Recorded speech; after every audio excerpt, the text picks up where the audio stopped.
Olá, meus amigos, tudo bem? Muita paz, que a paz do nosso querido Mestre esteja em nossos corações e que a espiritualidade que nos assiste neste trabalho esteja conosco nesse instante. Peço nesse instante que esse manto sagrado deste nosso querido Consolador desça sobre todos nós, trazendo ao nosso coração esperança e fé para os enfrentamentos e para as batalhas do nosso dia a dia, para que possamos transladar esses momentos com muita luz e com muita paz. Portanto, o tema do Cristo Consolador no dia de hoje é extremamente oportuno, porque traz a oportunidade de refletirmos a respeito dos nossos sofrimentos, das nossas dores, da resignação do ser humano, das capacidades íncitas no ser, na sua possibilidade de soerguimento diante dos infortúnios que lhes são apresentados pela vida, muitas coisas que estão aí presentes que o Cristo Consolador nos traz. Portanto, a mensagem da noite de hoje, do dia de hoje, é o Cristo Consolador. Esse texto está no capítulo 6 do Evangelho segundo o Espiritismo, aonde nós vamos ter lá mensagens belíssimas do Espírito de Verdade que nos apresenta aí uma série de possibilidades de interpretação do porquê estamos aqui, porquê sofremos, porquê vivemos em tamanhas adversidades, porquê que a vida é tão difícil, porquê que não é mais fácil viver, porquê que o homem, detentor de conhecimento e consciência, sofre tanto, porquê que nós, diante de uma determinada angústia, somos tão levados ao desespero, à depressão, à ansiedade e todas as outras coisas que futucam, que mexem, que movem, que destroem a nossa estrutura emocional. Por que nós não somos mais resilientes? Por que nós não somos mais fortes? E a resposta a essas indagações todas, ela tem como fundamento a ignorância. A ignorância com a qual nós enfrentamos a vida, a ignorância de quem nós somos, a ignorância do que somos capazes, tudo isso nos leva a esse lugar que às vezes é um lugar lamacento, difícil, complicado, imbricado com uma série de assuntos e temas mal resolvidos da nossa vida, e por isso nós precisamos um esclarecimento. Desde muito tempo que nós buscamos nos oráculos, nos templos, nos deuses, a salvação, a resolução das nossas questões existenciais. Desde muito tempo que os deuses eram as alavancas, as muletas emocionais com as quais nós nos colocávamos no mundo. E esses deuses, eles estavam sempre fora de nós. Observe que em toda representação divina há sempre um objeto, há sempre um algo para fora, como se eu e o Deus, nós e o divino, fôssemos coisas distintas, fôssemos coisas apartadas, como se nós não estivéssemos dentro de um mesmo meio, como se não fôssemos feitos da mesma substância, como se não tivéssemos uma sinergia maior que não aquela do devotamento e da fé. Por esse motivo, a religião se tornou para nós um instrumento de consolação e de salvação. A soteriologia, o instrumento através do qual nós buscamos e encontramos a salvação nos refolhos da nossa alma, na fé que nós buscamos lá no fundo do espírito, baseados na certeza de que nós seremos atendidos por aquelas entidades externas que nos apoiam. Mas nós precisamos despertar. E para isso vem um Cristo Consolador que aparece depois de uma mensagem de 2000 anos. É importante ressaltar que quando Jesus aparece na Terra, Jesus não veio como um reformador, ele mesmo disse, eu não vim modificar lei nem profeta, eu vim dar cumprimento, eu vim mostrar as coisas como as coisas são, eu vim viver a realidade da vida como a vida precisa ser vivida. Eu vim mostrar, por isso na questão 625, ele é o modelo e guia da humanidade. Eu vim mostrar por que nós precisamos viver nas potencialidades humanas e o que nós conseguimos fazer quando assim procedemos. Nós temos a possibilidade de ir muito além das nossas capacidades pequenas. Nós precisamos pensar de uma forma mais poderosa em relação ao ser humano. Por isso eu vim dar verdade, verdade que liberta, a verdade que traz a vida. Por isso Jesus foi a luz do mundo, Jesus foi o sal da terra e Jesus foi o convite para que nós também nos tornássemos sal da terra e luz do mundo. E é justamente aí que nós precisamos perguntar: por que, diante de tantos potenciais e de tantas representações que já nos foram trazidas há muito tempo a respeito de nós outros, por que é que nós precisamos do consolo? A palavra consolo, ela é interessante porque ela traz duas expressões, não é? Que ela vem de estar com, né, no sentido de junto, também no solo, que seria a ideia de você estar ajudando, auxiliando, amainando aquela dor, diminuindo, aplacando o sofrimento de alguma forma, diminuindo, acabando, extirpando do indivíduo qualquer espinho que esteja futucando a sua alma. Então a palavra consolo é muito forte porque ela traz essa possibilidade de nós estarmos com alguém, estarmos trazendo para alguém ou recebendo de alguém algo que nos refrigera, que nos traz, que nos alimenta, que nos consola no sentido de trazer conforto para as nossas almas. Então, o Bert Roden, em um pequeno livro chamado Por que Sofremos, ele diz o seguinte: o homem é um ser realizável, mas não realizado. Pode estar terminada a sua evolução corporal, porém falta a sua realização hominal. E ele vai completar dizendo que, em função da qualidade do sofrer e do viver e do experienciar, nós temos três categorias. Primeiro, os resignados. Os resignados são aqueles que recebem o sofrimento e aceitam o sofrimento, baixam a cabeça e se comprazem em saber que são dignos ou merecedores daquele sofrimento, porque eles são menores do que outrem, porque eles são infelizes, porque eles nasceram para sofrer, porque eles têm algum tipo de karma ou coisa que lhe traz e que ele não sabe exatamente o que é, e com isso ele consegue ultrapassar sofrendo, mas ali, de certa maneira, suportando.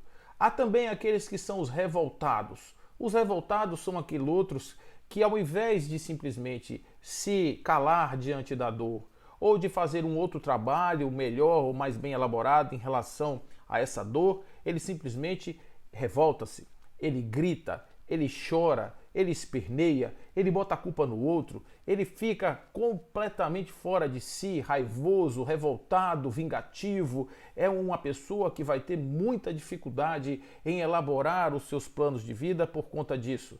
E por fim, os regenerados. Esses regenerados, eles são aqueles que recebem a dor, compreendem a sua origem, compreendem o seu significado, buscam em si as causas que lhes levaram a estar nessa sua situação. E em compreendendo esse grande estado de coisas, são aqueles que saem mais fortalecidos dos seus processos dolorosos. Portanto, os regenerados são aqueles que compreenderam por que sofrem, porque sua vida é difícil, porque de certa forma eles enfrentam aquilo e eles têm uma compreensão maior. Então observem duas pessoas, dois seres. Ele tem uma crença de que ele está no mundo, ele é um ser pequeno, ele é um pecador, ele é uma pessoa que erra porque ele tem muitos defeitos, ele é pobre, ele está numa classe pequena, ele é discriminado, ele tem uma série de nãos para ele, não sociais para ele. E observe que outro que está na mesma situação social, na mesma situação econômica, eventualmente até na mesma situação física, falando em termos de alguma doença ou alguma patologia mais grave.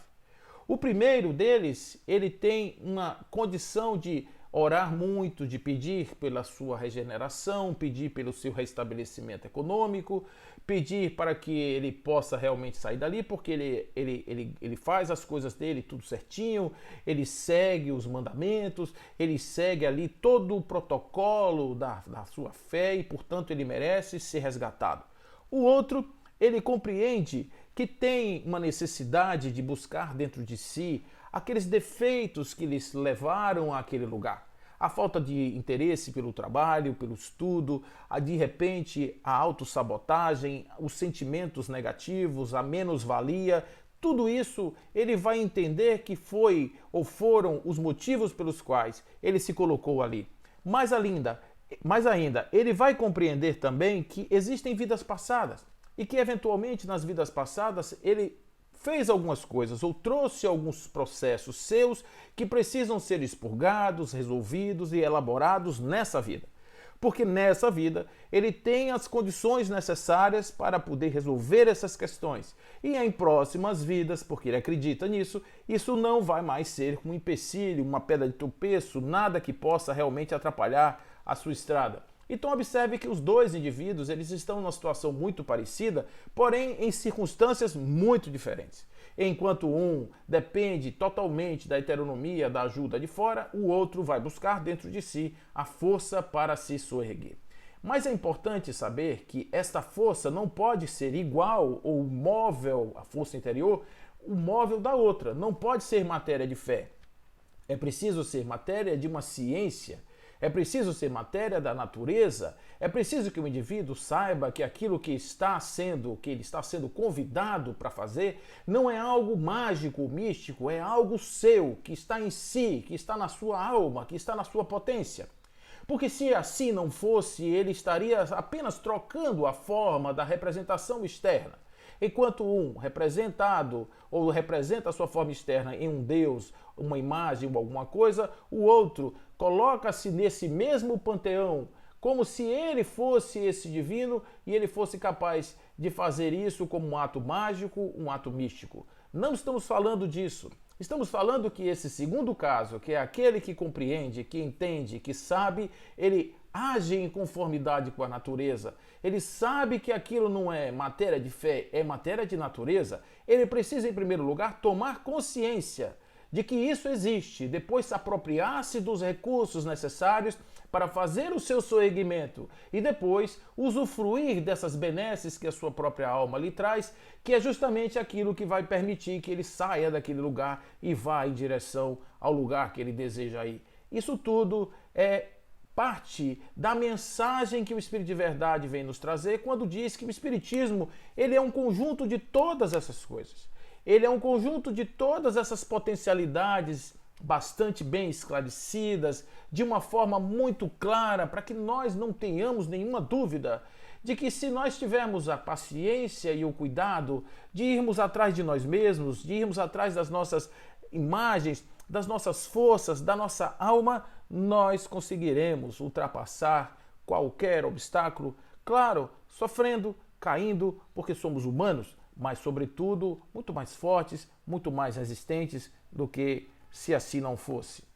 Então, a primeira coisa que nós podemos pensar é que, de um modo geral, o sofrimento na Terra estabelece-se como um castigo e o Espírito de Verdade vai nos dizer o seguinte: mas, como há alguém de sentir-se ditoso, feliz, bem-aquinhoado, bem-aventurado por sofrer, se não sabe por que sofre.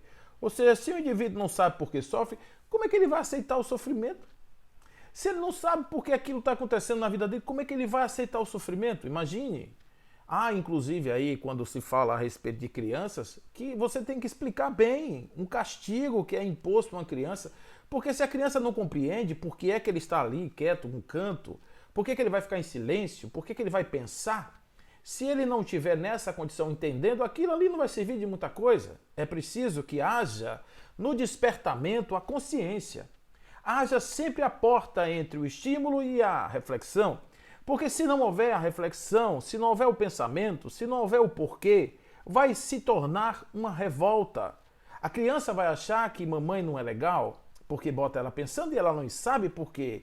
Se você perguntar para ela assim, menino, por que tu tá aí nesse lugar? Ele vai dizer, não sei, mamãe é uma pessoa que não tá muito bem hoje. Mamãe não tá muito legal e me colocou nesse lugar. A revolta aparece porque não há entre o estímulo e a resposta um processo cognitivo que estabeleça um link causal entre aquilo que me foi ofertado como possibilidade de refazimento e a causa que me levou a esse lugar. Então é sempre um processo natural de não somente de escolhas, porque escolhas somos naturalmente instados a fazer as nossas escolhas, a escolher os nossos caminhos, mas sobretudo para sabermos que tudo aquilo que nós fazemos tem consequência.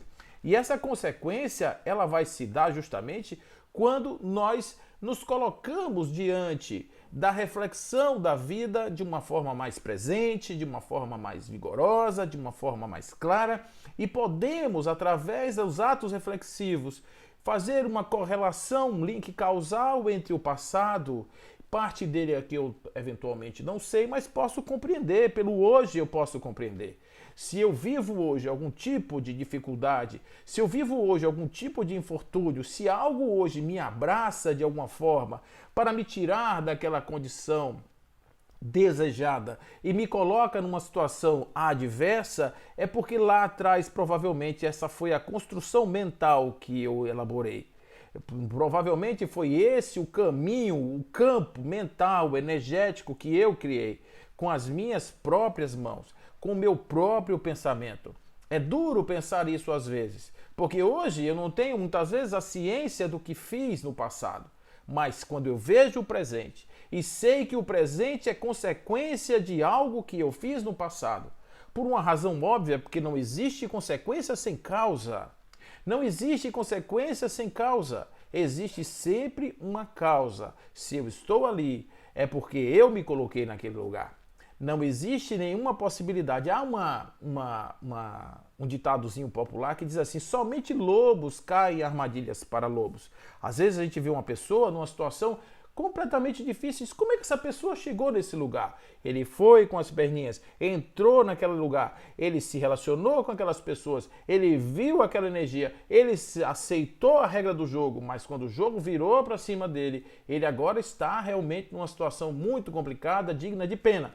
Mas nós temos que entender que, independente do auxílio que nós vamos dar a esta pessoa, ou que alguma energia superior vai dar a esta pessoa, a pessoa tem que ter consciência de que se ele está naquele lugar, se ele subiu naquela árvore, se ele teve alguma situação que lhe levou a um algo negativo, é porque realmente assim foi a sua construção pretérita.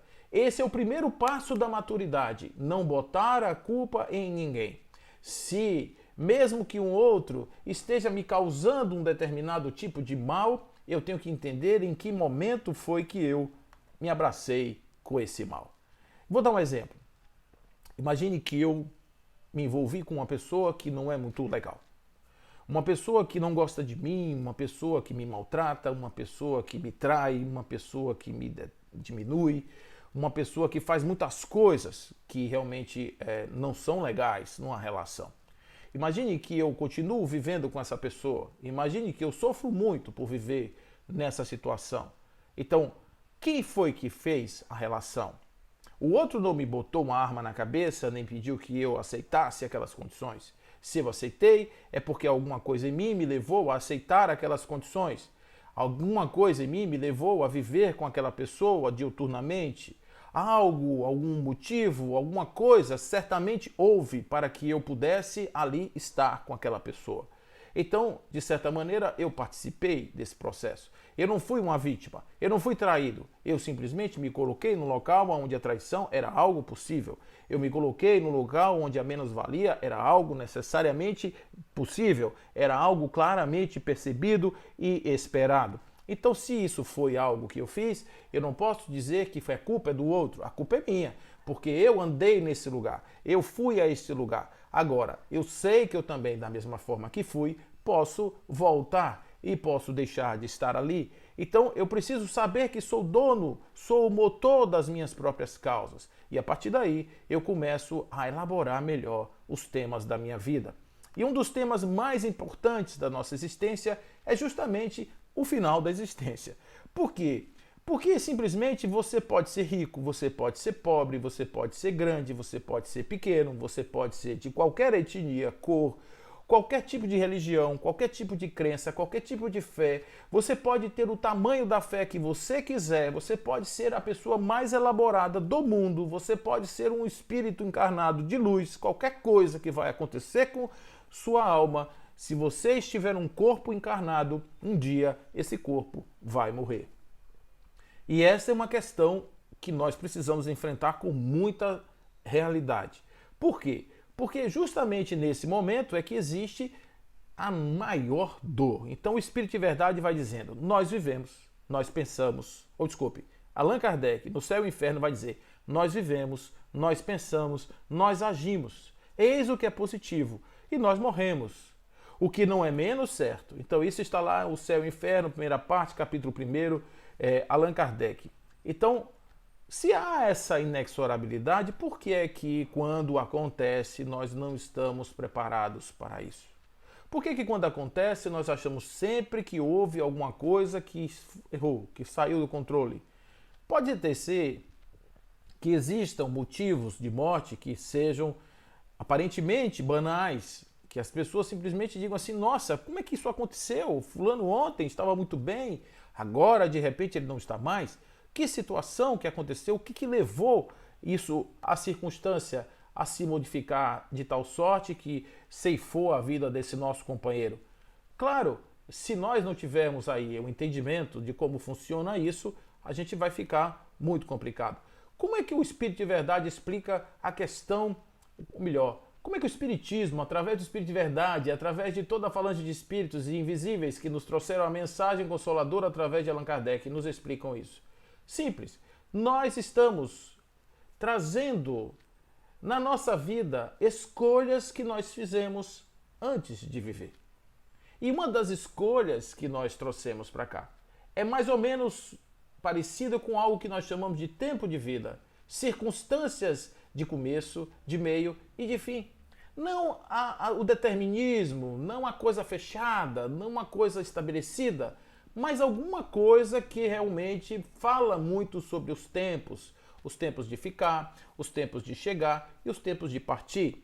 É sempre uma situação que nós precisamos compreender que há em nós uma possibilidade muito clara, muito boa, muito positiva, quando nós entendemos que no momento que alguém se despede da Terra, é porque naquele momento, naquela circunstância, esse indivíduo finalizou o seu tempo. Aquilo que estava previsto, aquilo que estava programado, aquilo que foi para ele realmente algo importante que ele precisou experienciar, ele precisou viver, ele precisou passar. Então, quando a gente entende dessa maneira, a gente vai ver por que vidas tão curtas, por que vidas tão longas, por que vidas tão arrastadas, por que vidas tão sofridas. Porque a vida é um instrumento de aprendizado, evolução espiritual.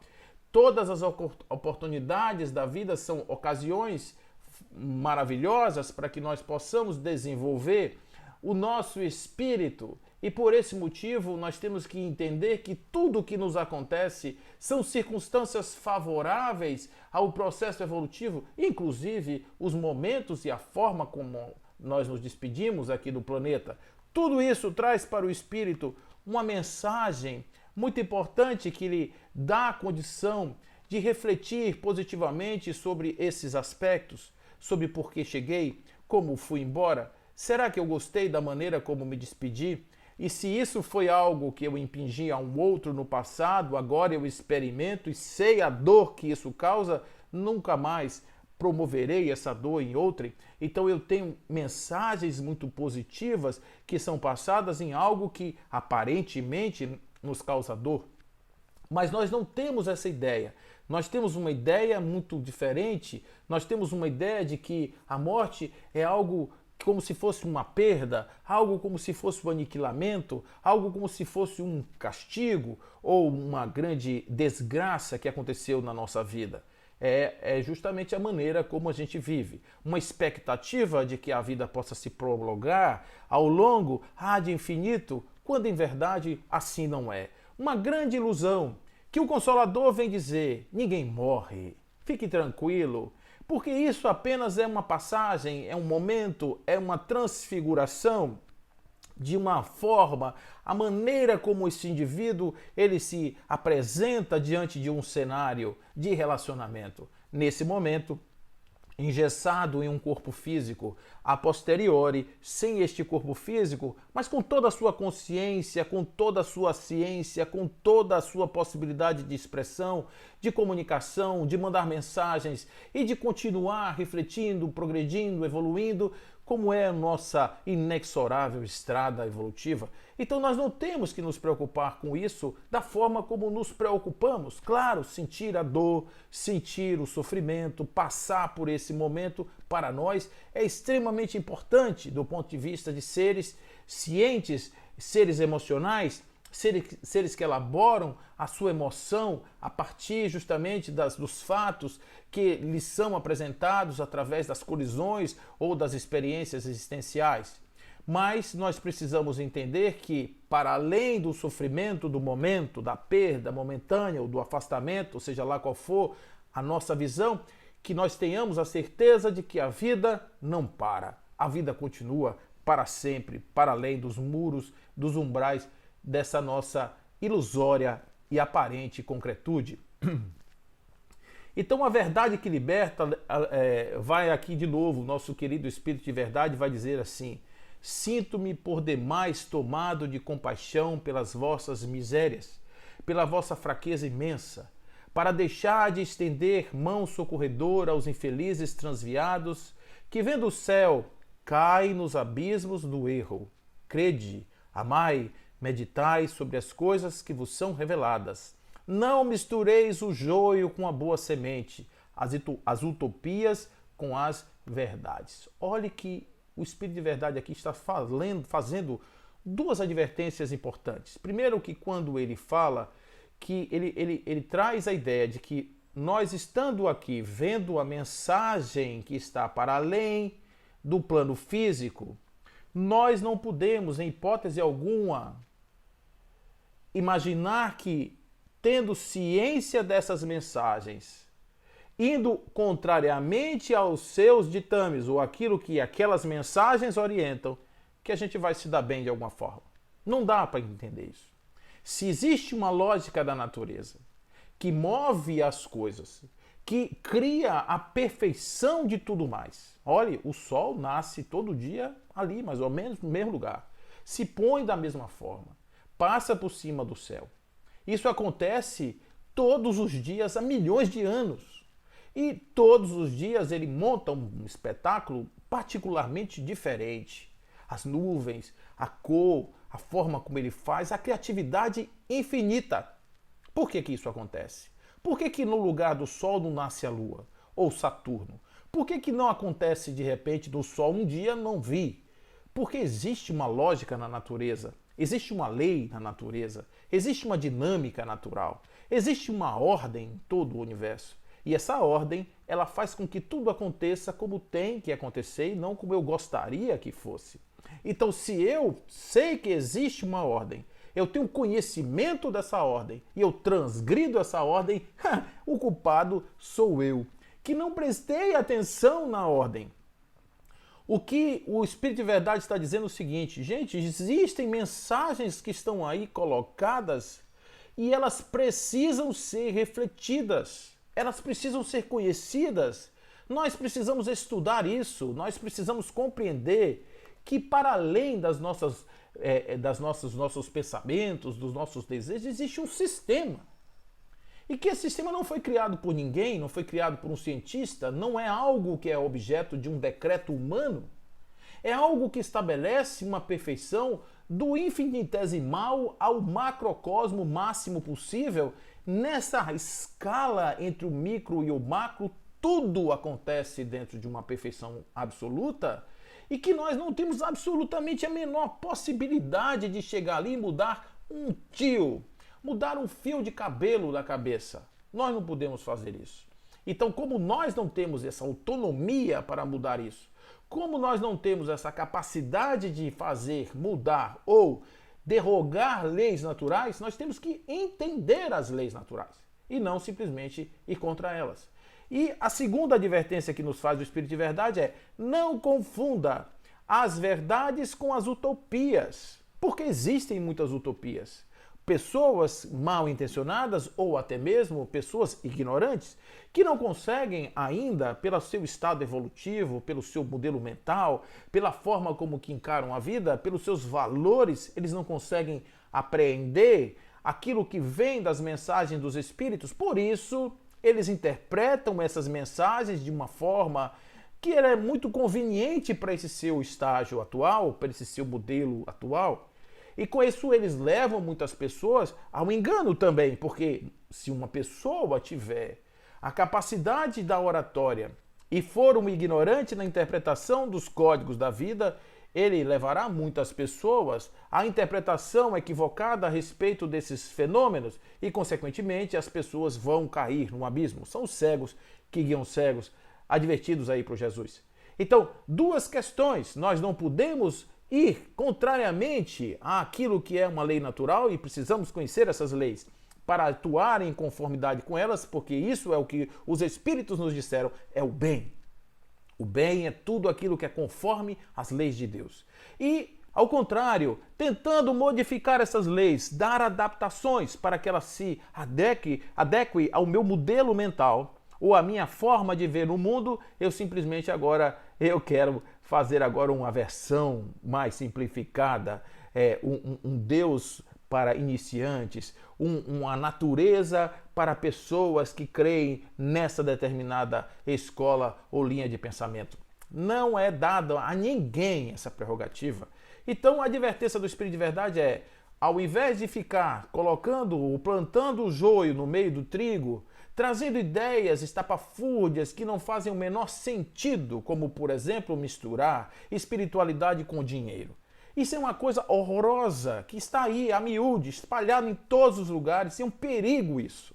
Um perigo. Uma coisa é a construção de uma parede, uma coisa é uma obra que edifica um telhado para poder aquelas pessoas que estão ali nas reuniões não estarem tomando chuva ou serem agredidas pelos elementos naturais que estão ali a todo lugar.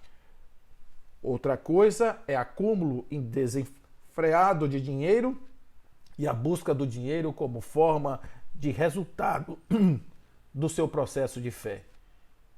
Todo mundo tá lindo, todo mundo tá maravilhoso, não tem nada errado, tá tudo certo, mas não se esqueça, como diz o Matuto, só lobo cai em armadilha para lobo. Então, se você não quer cair na armadilha de lobo, tire o pele do lobo, se revista talvez do peregrino da informação, que quer saber realmente como é que as coisas funcionam e a partir daí comece a fazer escolhas mais adequadas, mais dentro dessa realidade. É aquilo que Allan Kardec chamava de fé com raciocínio, que parece ser uma coisa absurda nós imaginarmos que alguém possa ter um processo de fé vinculado com a mente, mas não, é absolutamente necessário. Muitas vezes conhecer a natureza, conhecer a ciência e por isso o Espírito de Verdade vai falar sobre o amor e sobre a instrução, dizendo que nós somos necessariamente,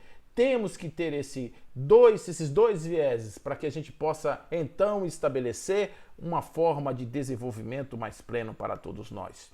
Então, venho instruir e consolar, permanece aí o nosso querido Espírito de Verdade, os pobres deserdados.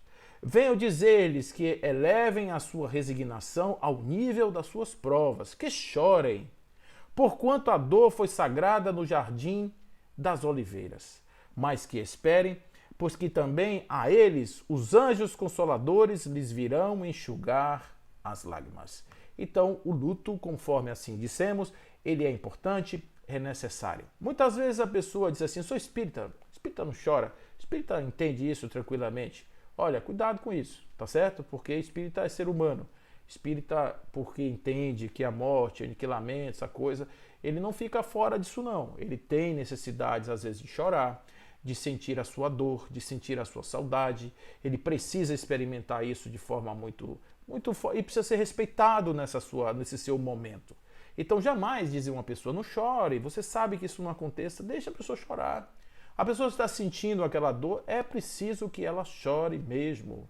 É preciso que ela bote para fora. Ela tem sentimentos, ela não é um robô. Nem todo mundo tem a capacidade de ficar junto ao esquife e manter-se sem, de certa forma, perder aquela linha emocional, porque simplesmente nem todos têm o mesmo grau de resiliência diante da perda. Alguns são mais resilientes, outros menos, e é preciso que entenda que o fato de uma pessoa estar chorando ou o fato de uma pessoa estar sorrindo não tem absolutamente nenhuma nota de bom ou de ruim nesse comportamento. Depende muito do estado da alma de cada um e esse estado precisa ser respeitado. Mas qualquer que seja o infortúnio, qualquer que seja a dor, saibamos que em um determinado momento os nossos queridos amigos virão ao nosso apoio, virão trazer para nós o conforto para as nossas almas. Então, por esse motivo, eles vão trazer aqui, o próprio Espírito de Verdade, no seu texto, vai trazer dois movimentos da alma. O movimento da abnegação e o movimento do devotamento. Possam todos os espíritos sofredores compreender esta verdade. Em vez de clamarem contra as suas dores, contra os sofrimentos morais que neste mundo vos cabem em partilha, tomais, pois, por divisa essas duas palavras, devotamento e abnegação, e sereis fortes, porque nelas, ou elas resumem, todos os deveres que a caridade e a humildade vos impõem. Então, devotar-se significa estar diante de algo completamente comprometido, completamente inserido, indo ali focado, devidamente, imbuído do seu princípio, do seu começo, do seu meio, do seu fim, dos seus objetivos. O devotamento, ele traz essa possibilidade de você estar ali firme, como se diz assim, rente com a causa. Então, o devotamento não admite determinados tipos de leniência, de fraqueza, de sair por aqui, por ali, dar um tempo, etc. O cara que é devotado, a pessoa que é devotada, ela é focada. Então o devotamento, ele traz uma ideia de que a alma se completa quando os objetivos que ela se propõe a atingir são concluídos.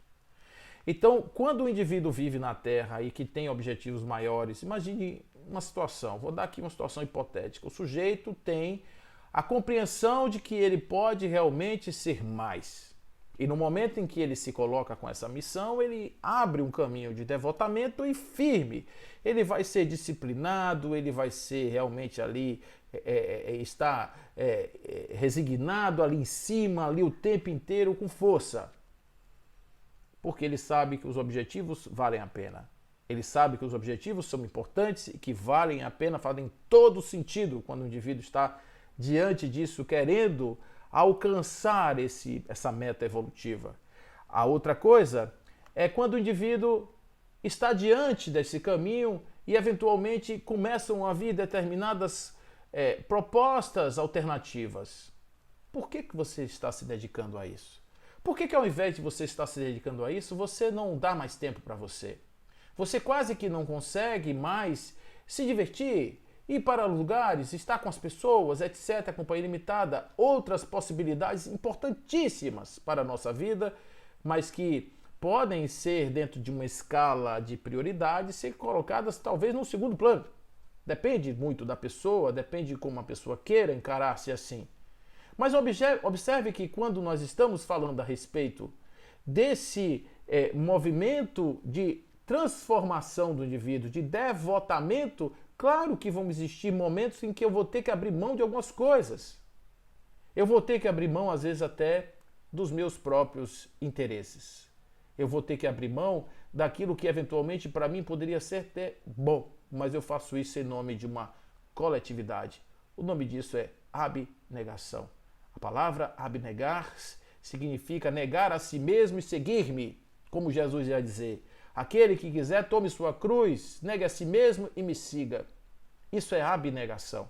Abnegação que quer dizer que o indivíduo não está em primeiro plano. Ele está num plano, mas se houver uma causa nobre, por conta dos seus valores construídos aqui agora, ele vai simplesmente entender que não é a sua hora, a hora é do outro. Isso é humildade. Isso é designação de um indivíduo que resolve vir à Terra para resolver-se, para trabalhar-se, para evoluir, para modificar-se. O seu objetivo não é só dar sorrisos momentâneos, alegres, aqui e ali. O seu objetivo é sair daqui da Terra melhor do que voltou, do que chegou, do que veio. O seu objetivo é construir um ser melhor, um ser de luz, um ser de mais possibilidades. Então é isso que está aqui.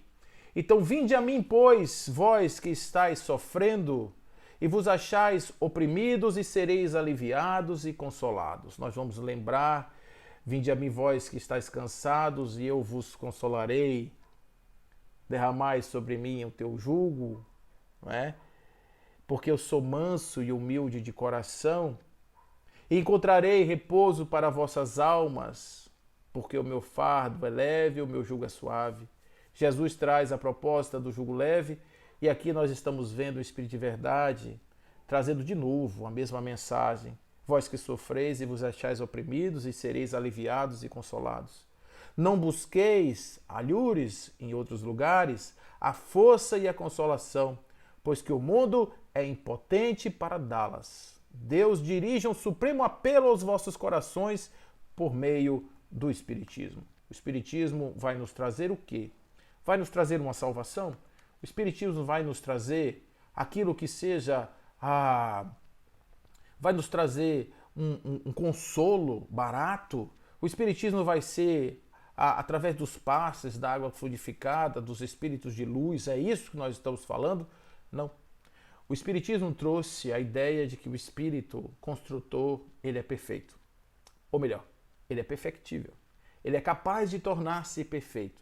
Ele está em caminho de perfeição porque a meta do Espiritismo é o evolucionismo, sempre, em todas as suas afirmações.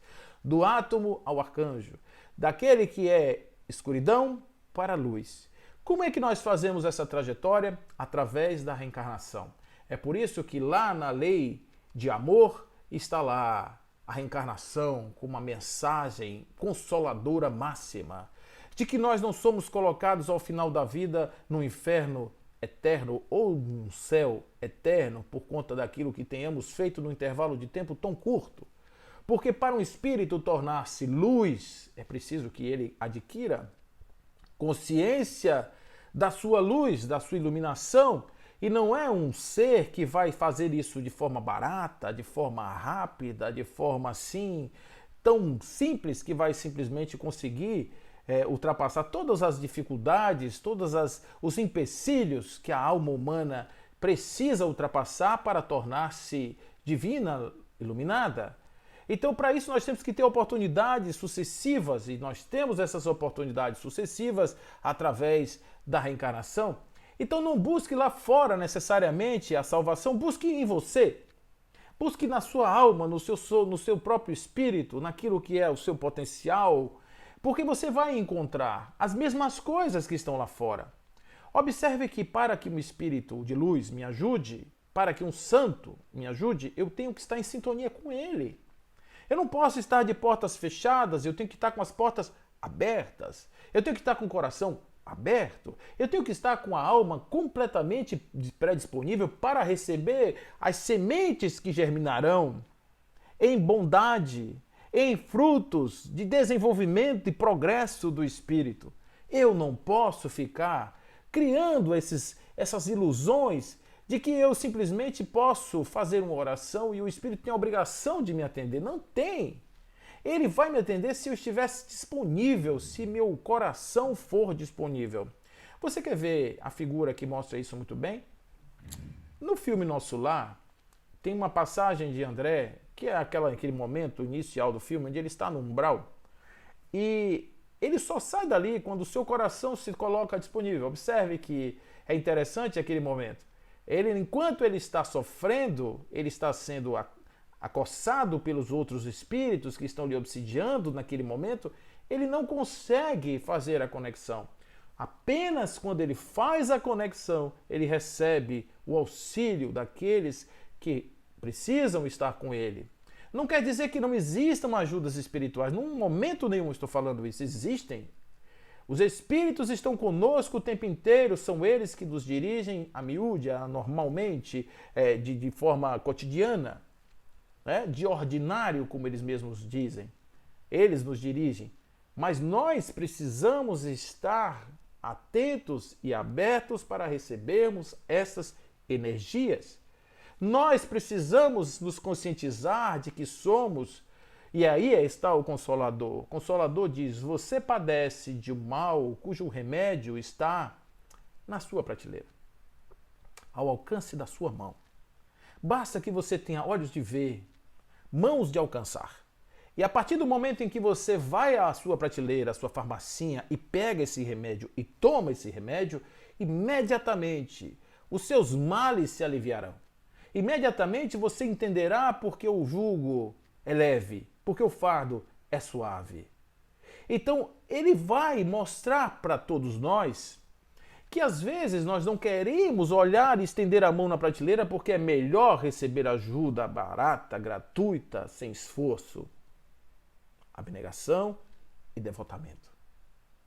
Precisamos ter as duas coisas, os dois movimentos, mesmo quando estamos nos enfrentamentos mais difíceis, porque é nesse lugar onde nós vamos encontrar aquele espaço mais importante para o nosso desenvolvimento, para o nosso progresso.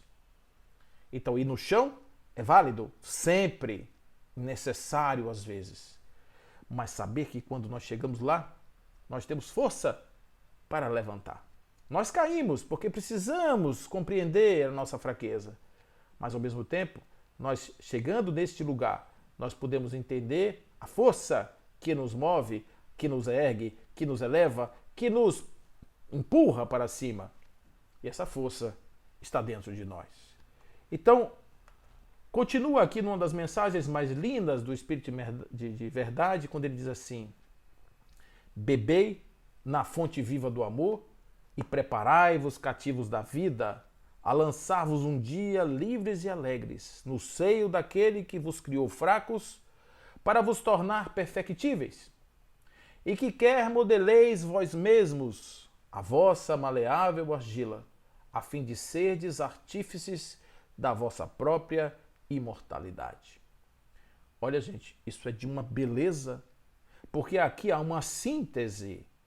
Beber na fonte viva do amor e se preparar, nós que somos condenados a estarmos aqui na vida, no corpo, passando por tudo isso, para que nós, a partir da fonte viva do amor, possamos nos lançar no seio de Deus de forma livre e alegre. E sabemos, ou sabendo que este Deus que nos criou e aqui nos colocou como forma evolutiva de desenvolvimento, deu-nos a capacidade de sairmos da condição dos fracos para os perfeitos. Mas com uma condição, que somos nós os artífices da nossa imortalidade. Que nós somos aqueles artistas que modelamos ou modelaremos a nossa maleável argila. O corpo, a matéria, os elementos ainda densos, as camadas perispirituais, o nosso próprio espírito, desenvolvido a partir das potências íncitas no ser. É isso que nós estamos aqui falando. É esta possibilidade que consola, porque o Consolador, ele não salva, ele empodera. O Consolador, ele não vem como crianças tirar dali do chão.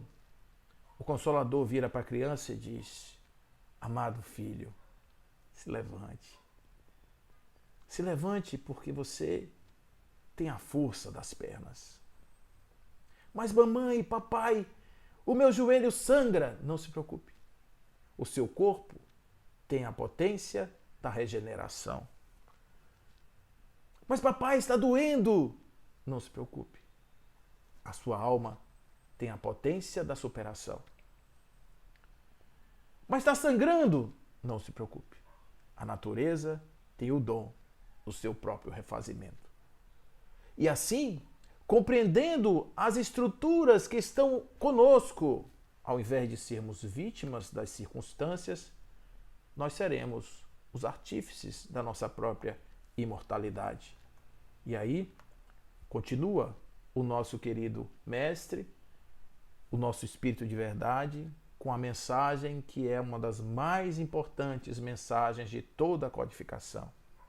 Amai-vos, espíritas. Amai-vos no sentido de amar a si mesmo. Por que não amai-vos no sentido de cada um amar a si mesmo?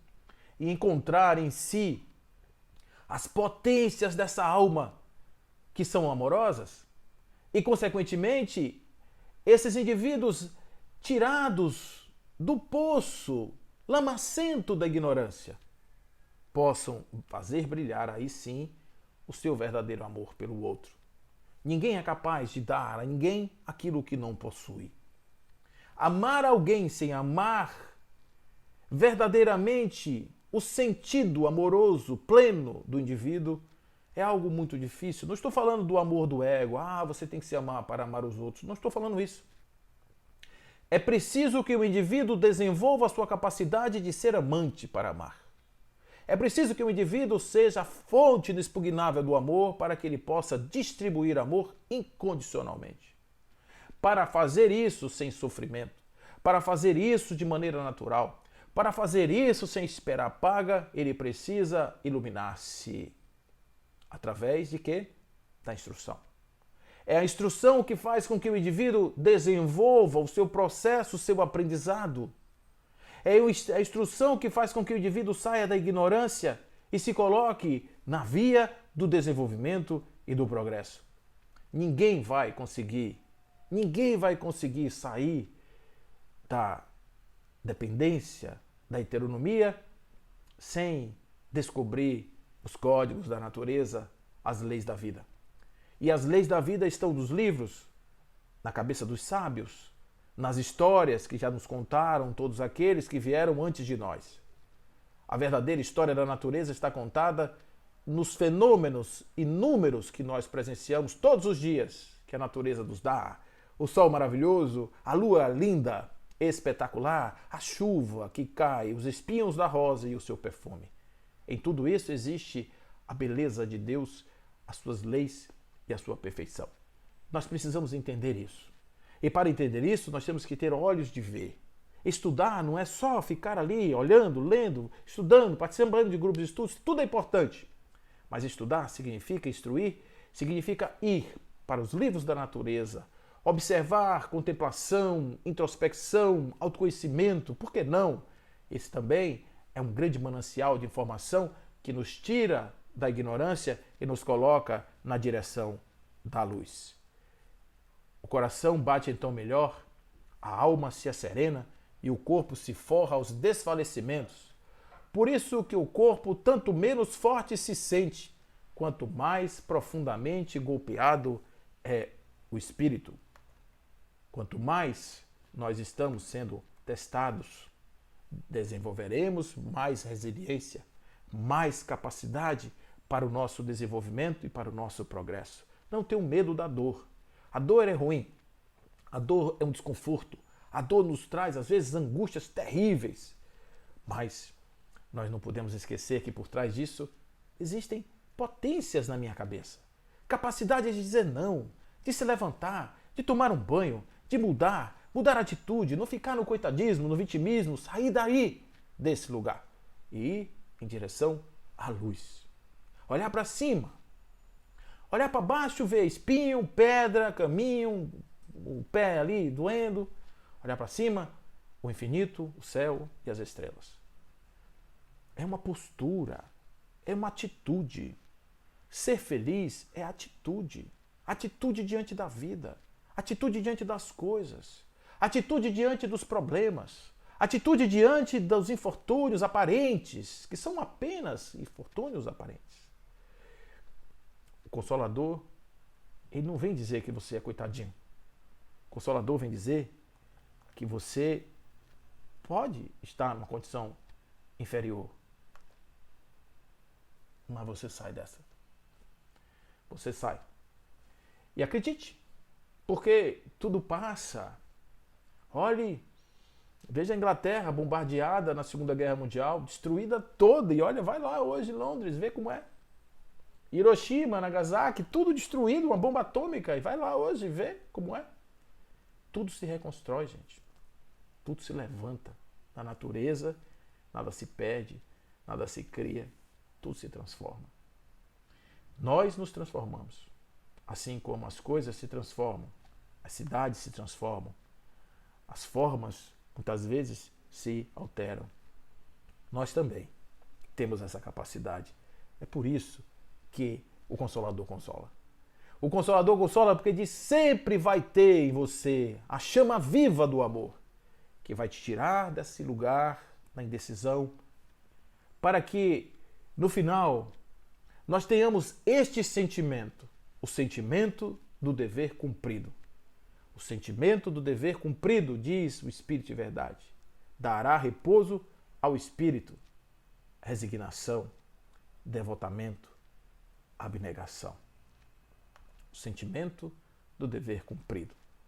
Por isso, meus amigos, diante dessa vida que nós temos, diante desse mundo que parece ser um vale de lágrimas, escolha bem, preste atenção. Quem você vai levar para o seu quarto à noite, para o seu travesseiro? A ideia boa?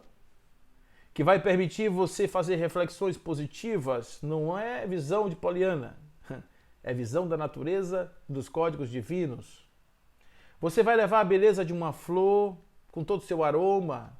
Você vai levar a resiliência do lírio que sai da lama em direção à beleza absoluta? Ou você vai levar a crise? Ou você vai levar as dissensões? Ou você vai levar os conflitos? Quem você vai levar para os seus sonhos? A escolha que nós fizermos será como Jesus dizia: diga-me onde está o seu tesouro e eu direi onde está o seu coração. Diga onde está a sua mágica de viver e eu direi aonde haverão os efeitos, ou haverá os efeitos que você deverá experimentar. Isso, sem dúvida nenhuma, é a inexorável marcha do destino, do aprendizado, em nome do amor de Deus. Portanto, que o Cristo Consolador traga para todos nós a mensagem da esperança, da força e da fé e da paz. Que o Espírito Consolador seja a alavanca que abra as portas emperradas do nosso inconsciente, para que nós possamos viajar para dentro de nós mesmos em busca daquilo que nós perdemos ou que nunca soubemos existir. Mas a partir do instante que nós sabemos que essa viagem não nos é dada a possibilidade de fugir e que nós vamos certamente em busca deste destino glorioso de luz, nós vamos nos encontrar com algo muito bacana, que é viver num mundo que aparentemente é diverso e adverso, mas ao mesmo tempo nós seremos capazes de passar por ele. Vamos lembrar de Jesus, que fez uma mensagem ao final da sua trajetória, que precisa ser pensada, quando ele disse: os desafios do mundo já não me causam mais absolutamente qualquer mal. Agora eu posso ficar tranquilo e tranquilizar a todos vocês. Não importa o que vai acontecer comigo, físico, porque eu, enquanto ser, já venci esse mundo. Esse mundo não tem mais nada para me ensinar. Esse mundo não traz mais nenhuma possibilidade de me agregar um côvado, um pedaço, 1 centímetro, nada. Eu apenas, agora, eu estou diante de uma experiência bem-sucedida e parto com a ciência do dever cumprido. Deixei na terra a semente boa da boa nova, que haverá de florescer e frutificar em muitos corações.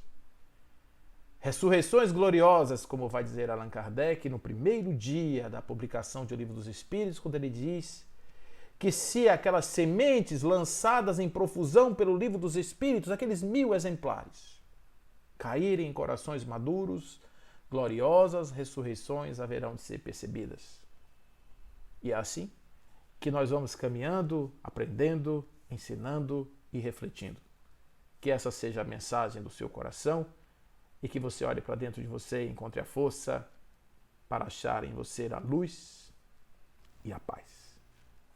Fiquem com Deus.